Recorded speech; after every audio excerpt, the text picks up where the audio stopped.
Dobrý deň.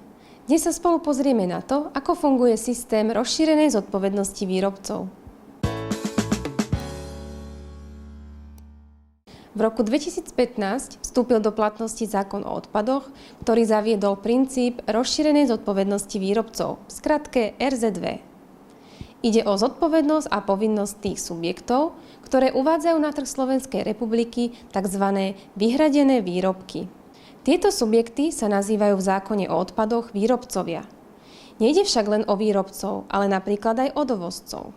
Vyhradené výrobky spadajúce pod rozšírenú zodpovednosť výrobcov sú obaly, neobalové výrobky, elektrozariadenia, batérie a akumulátory, pneumatiky a vozidlá. Znamená to, že ak uvádzate akýkoľvek vyhradený výrobok na slovenský trh, aj na vás sa vzťahujú povinnosti vyplývajúce z rozšírenej zodpovednosti výrobcov.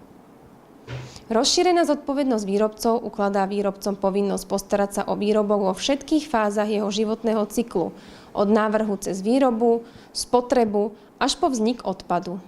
Výrobca je taktiež povinný pri výrobe zohľadňovať podmienky ekodizajnu výrobkov, viesť evidenciu a plniť si ohlasovaciu povinnosť, postarať sa o nakladanie so vzniknutým odpadom a finančne zabezpečiť všetky tieto činnosti. Samozrejme, základným cieľom je predchádzanie vzniku odpadov, opätovné použitie a až následné nakladanie s odpadmi až po ich zneškodnenie. Presne tak, ako je to popísané v hierarchii odpadového hospodárstva.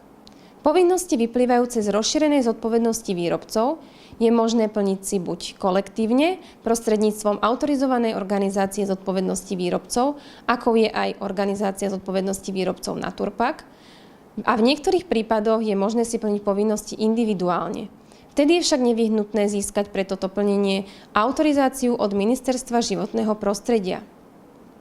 A len pre prúd odpadov, batérií a akumulátorov je možné si plniť povinnosti prostredníctvom tretej osoby, ktorej bola udelená autorizácia na túto činnosť.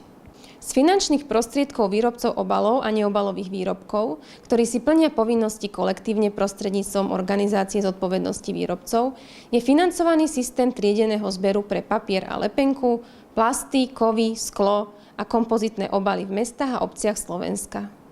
Znamená to, že obyvateľ má zber a nakladanie s týmito prúdmi odpadov bezplatné. Týmto sa ten pomyselný kruh uzatvára. Výrobca uvedie na trh výrobok si obyvateľ doniesie domov a tam mu z neho vznikne komunálny odpad. Ten istý výrobca hradí triedený zber a nakladanie s komunálnymi odpadmi, ktoré vznikli z jeho výrobkov. Pre efektívne fungovanie tohto princípu je nevyhnutné dôsledné triedenie, čo je úlohou širokej verejnosti. Organizácia zodpovednosti výrobcov Naturpack pomáha obciam vzdelávať verejnosť v oblasti predchádzania vzniku odpadov, triedenia odpadov, o vplyve nedôsledného triedenia na náklady triedeného zberu, o možnostiach nakladania s odpadmi a o ďalších dôležitých témach, ako je napríklad význam značiek na obaloch. Každý obyvateľ sa tak podieľa na výsledkoch triedeného zberu, ktorý financuje výrobca. Ďakujem vám za pozornosť a verím, že si pozriete aj naše ďalšie videá so zaujímavými témami. Dovidenia.